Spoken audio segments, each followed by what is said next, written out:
like how many, over 20 years now, the marathon? Much more than that, right? I think I did my 25th one this year. Yeah, okay. I was going to guess 25, but I wasn't sure.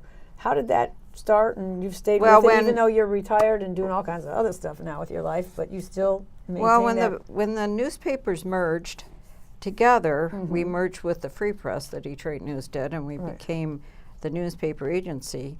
Well, the Free Press has for many years sponsored the Free Press International Marathon. Right. So it was a Saturday, and they were asking for volunteers to help at their expo to hand out shirts. And I said, well, I can give you 2 hours.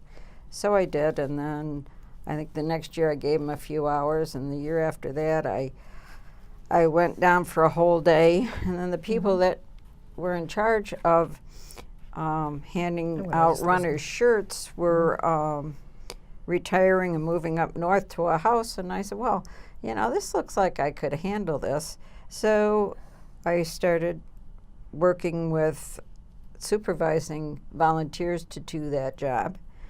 And what started out with maybe 20 to 30 volunteers on a weekend has now grown to like a couple 300 volunteers and doing that job, because we've grown from, let's say, 4,000 runners up to 30,000 runners. I was going to say about 30,000. And so that's kind of how I got going. Wow. And, you know.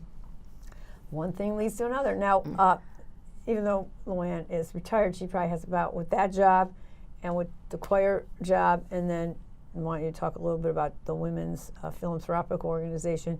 You have like 3, like almost semi-full-time jobs, because they rotate in and out. They flow in and out, and flow in and out, and flow in and out, and forget all the other stuff she does, plus 2 houses and a dog and family stuff, and ushering and all kinds of things. Right. A good friend of mine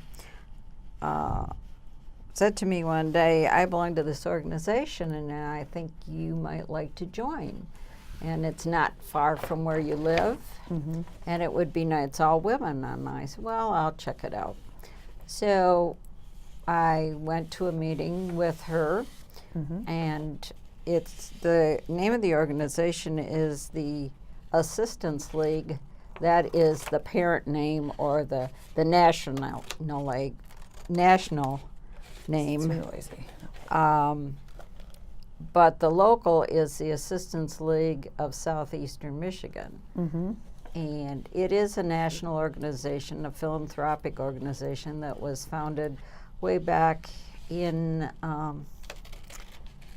the early 1900s. Actually, that's when it started. And it started in California. There are 121 chapters, of which Michigan only has 1 chapter. And that's our chapter. We have over 300 members, and we have a budget of over $500,000. And with that budget, we clothe and service over 5,000 people a year. And you focus on young people, or you have more than one project? I know you do a lot for the school children. I do know that, right? Right. We clothe school children at the beginning of every year. We also